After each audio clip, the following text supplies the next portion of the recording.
So you started a yoga practice and maybe you want to go a little bit deeper. What are the stages that you can expect to go through? And what are the philosophical roots that you have to bind your practice together? Welcome to Diary of a Chubby Yogi, and these are the stages in the paths to yoga. Hey friends and family, Kevin here from Diary of a Chubby Yogi, here to continue our little chat about yoga philosophy. The yoga philosophy, I find sometimes, is something that's very left out of our Western or our more sort of modern ways of teaching yoga in gyms and leisure centers. And I think that's because it can become very bogged down with jargon and sort of pseudo-religious imagery that it's intimidating. And I think a lot of teachers, to keep a lot of clients happy, are just kind of steering away from it. But there's a wealth of information that sits in yogic philosophy, both in the Bhagavad Gita and in the Yoga Sutras of Patanjali, that are really well worth looking at.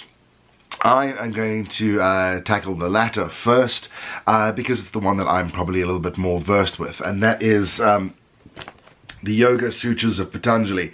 This is the same book that we were given for our yoga teacher training. Some of the greatest teachers have looked at the Yoga Sutras and broken them down.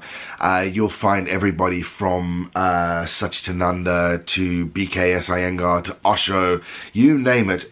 Teachers across the board have looked at the Yoga Sutras and given their own interpretations of it. One of the favorite ones that I have that describes the stages of yoga is from BKS Iyengar. It is from his Light on Pranayama. He describes the stages of yoga, and yoga as the whole. He uses the metaphor of a tree. A tree is the sum of its parts. It has roots, it has the trunk, it has bark, it has the branches, the leaves, and the flowers that eventually fruit. And this is how he uses this tree to describe how yoga is and how yoga functions together. Right at the very root of it, you have your yamas. These are the sort of universal moral codes that we have. They're very much internal things that we can reflect on ourselves. It's not stealing, non-violence, non-possessiveness. And they're strict moral guidelines that form the root. And once we have established this root, once we can find truthfulness in what we say, once we are not hurting anybody with our thoughts or our actions, then we have the best opportunity for yoga to grow. The second stage is your niyamas. This is the trunk of what you have. These are individual observations. It's like finding cleanliness, both inwards and outwards, eating properly, self-observation, study of the religious scriptures, or at least study to open your mind up to the idea that you can take things in. The third stage is asana. Now, asana are the physical postures. These are the branches that spread out and sort of make that tree into the bigger thing that it is.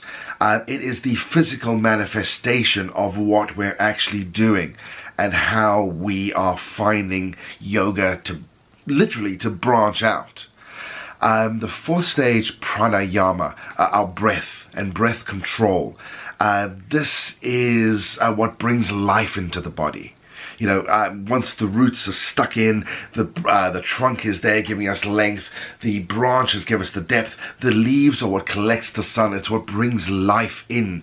And even we'll find that through breathing in a yogic practice. He says, with a head full of cold and flu, as we breathe in, we not only bring in oxygen, we don't only bring in air, but we bring in prana, that universal life energy. And that is one of the things that sustains us and binds us and helps us find our way into yoga. The next is pratyahara. That is sensory withdrawal. That is the bark around the tree. It protects us. Not only keeping what energies we have in, but also stopping the senses from going out and being tarnished or being, what's a good word, decayed by all of the external factors. The sensory withdrawal helps us, like bark, protect ourselves. The next, we have concentration. That is the sap that runs through the whole tree and it binds everything together. Then we have meditation. Meditation, I think, is as the flower. And the flower is what will obviously blossom up, become pollinated as that information and that love and that universal energy enters into the flower, and that is what blossoms into the fruit. And the fruit of that tree, that is the peace, that is samadhi, that is nirvana, that is the combination of the work that we've had from the roots all the way up into enlightenment, really. Next, we should probably look at our yamas and our niyamas. I think I'm going to do that in a separate video. So let me know what you think about this. Is this making sense? Am I just prattling on? I would love your information, so please comment below. If you like what I'm doing, subscribe, click on the little bell. Let me know what you think. It would be great to hear from you. Kevin, Diary of a Chubby Yogi. See you in the next video.